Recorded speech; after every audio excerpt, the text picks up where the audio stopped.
नमस्कार, आदाब, सत श्री अकाल। आज हम मौजूद हैं गोरखपुर के अंबेडकर चौराहे पर। यहाँ पर आप मेरे पीछे देख सकते हैं कि अभी जो पार्लियामेंट के अंदर और सुप्रीम कोर्ट ने जो पास किया है एससी और एसटी एक्ट के अंदर अमेंडमेंट जो पास किया है, उसके कैटेगरी जो बनाई है, उसके विरोध में यहाँ पर जो इस तरह के संगठन है उन्होंने भारत बंद का आह्वान किया है। आज हमारे साथ गोरखपुर के पूर्व मेयर प्रत्याशी मौजूद है। आइए उनसे जानते हैं क्या कुछ उनका आज का एजेंडा है। आज का क्या एजेंडा है? देखिए, एजेंडा ये जो 1 अगस्त को सुप्रीम कोर्ट ने केंद्र सरकार, आज देश में केंद्र सरकार के इशारे पर जो ये सुप्रीम कोर्ट चल रहा है, उसके विरोध में आज पूरी हिंदुस्तान में, भारतवर्ष में जो आरक्षण में छेड़छाड़ किया जा रहा है, वर्गीकरण में वर्गीकरण किया जा रहा है, उसके विरोध में बहुजन समाज पार्टी की राष्ट्रीय अध्यक्ष बहन मायावती जी के निर्देश पर पूरा भारत बंद का समर्थन मिल रहा है और उसी के संदर्भ में हम लोग यहाँ इकट्ठा हुए हैं।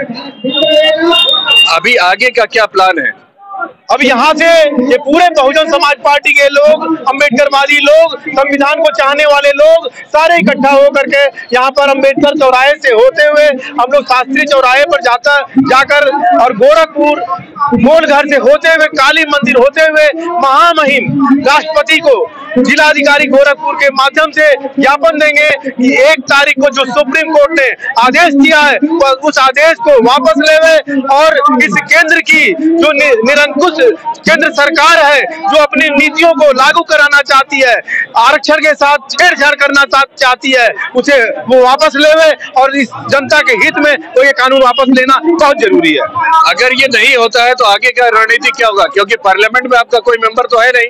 देखिए, तो पार्लियामेंट में ये मुद्दा आना चाहिए। आज 2024 का जो चुनाव हुआ है, 400 पार बोलने वाले लोग संविधान के साथ छेड़छाड़ करने वाले थे और जो 400 पार को रोके हैं वो संविधान बचाने के लिए आगे आए और इसी बहुजन समाज के लोगों ने उनको वोट दे करके केंद्र की सरकार में स्थापित किया है। ये सारे लोग इस कानून के विरोध में आकर के इस कानून को वापस लेने में समर्थन देवे, अन्यथा ये देश की जो जनता है ये सड़कों पर आंदोलन करने के लिए तैयार रहेगी। तो यहाँ पर इनका साफ है, अगर इनका जो बिल है वो वापस नहीं होता है तो ये लोग आंदोलन जारी रखेंगे। आइए हम बात करते हैं, कुछ और लोगों से बात करने की कोशिश में। विभिन्न संगठन जो है इस बंदी का समर्थन कर रहे हैं। आइए कुछ लोग हमारे साथ हैं, उनसे बात करते हैं। आज की जो बंदी है किस सिलसिले में बंद कर रहे हैं? ये सुप्रीम कोर्ट ने जो 1 अगस्त 2024 को निर्णय दिया है, जिसमें अनुसूचित जाति और जनजाति में उप वर्गीकरण का आदेश कर दिया है और इसके साथ ही इसमें क्रीमी लेयर की भी अवधारणा ले दिया है, हम उसके विरोध में ये आंदोलन कर रहे हैं। आपका कौन सा संगठन है? ये हमारा संगठन है उत्तर प्रदेश अनुसूचित जाति जनजाति संगठनों का संयुक्त मोर्चा। तो उत्तर प्रदेश अनुसूचित जाति जनजाति का संगठन संयुक्त मोर्चा जो है वो भी इस वक्त समर्थन में शामिल है। कुछ लोगों से और बात करने की कोशिश करते हैं।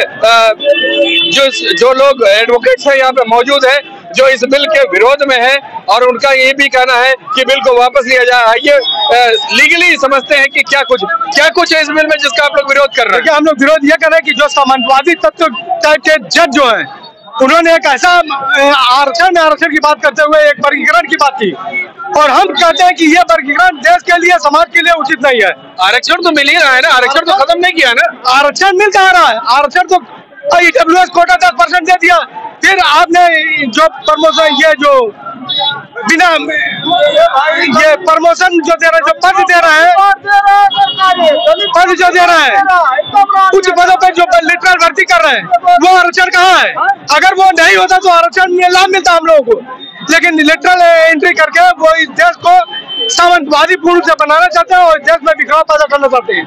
तो सुप्रीम कोर्ट का तो ये फैसला है ना, ये न्याय ने फैसला किया है, न्यायपालिका ने किया है, तो उसके विरोध आप बात कर रहे हैं या सरकार के विरोध बात कर रहे हैं? सुप्रीम कोर्ट ने समय समय पर ऐसा फैसला दिया है जिसका विरोध हुआ है और वो सांसद द्वारा वापस भी लिया गया है। सुप्रीम कोर्ट में ऐसे लोगों को बैठाया गया है जो सामंतवादी सोच के लोग हैं, जो वो ये नहीं चाहते कि अनुसूचित जनजाति, SC ST OBC का व्यक्ति आगे बढ़े और समाज में अपने आप को स्थापित करे।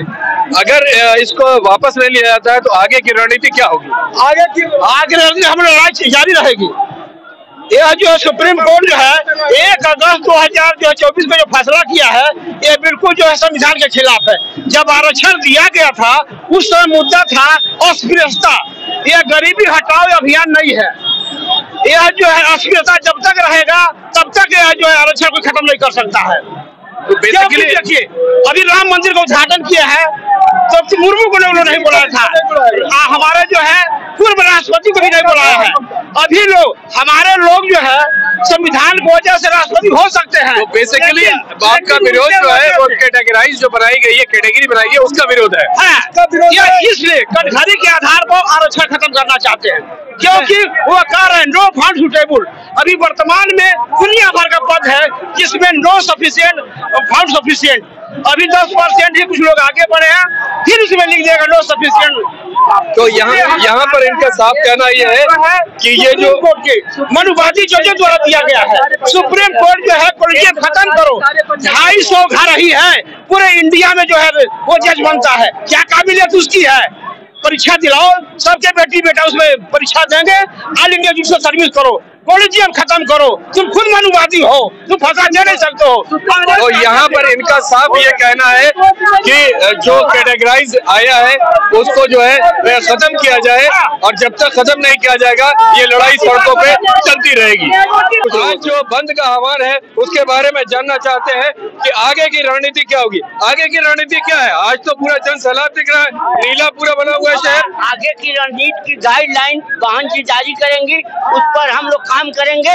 इस समय तो यह जा रहा है, ये कारवां जिलाधिकारी को पत्र दिया जाएगा और राष्ट्रपति को उसमें संबोधित रहेगा कि यह जो है जो वर्गीकरण है इसको समाप्त करें।